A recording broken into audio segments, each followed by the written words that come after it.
موسی علیه السلام چې کله کوه تور ته لاړو او الله سره هم کلام شو خبرې کولې نو د دې کلام الله ډېر ښکلی اثر دی دا زړه ته دننه کېږي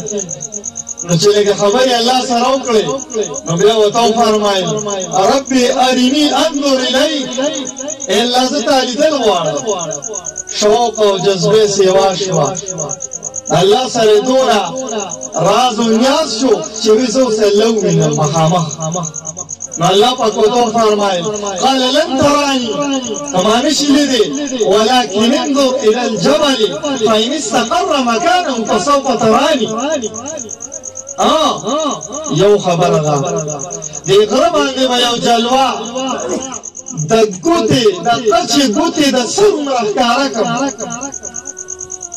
کو دا غر په ځای ټینګ شو ټوکړی ټوکړی نه شو نو بیا به ته زما د لیدو د دیدار برداشت شو کله چې الله رب العزت هغه جلوه ښکاره کړه نو هغه غر ټوکړی ټوکړی شو ریزه ریزه شو او موسی علیه السلام بهوش شو چې موسی علیه السلام بیا کله بهوش کړه نو الله رب العزت ته گویا شو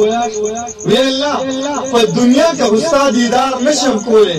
خو په آخرت کې ورته خپل دیدار راکې چې زه ته وینم الله پاک ته یو په قیامت کې آخرت کې با زما دیدار کې رسول الله صلی الله علیه وسلم فرمایي چې د قران دومره عجیب اثر دی چې کله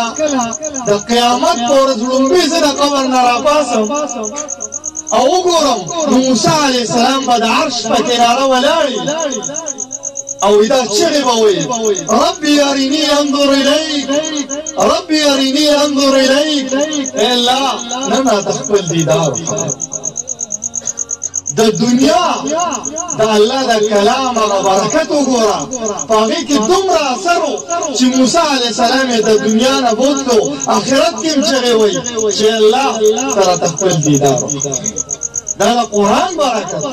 د الله د کلام برکت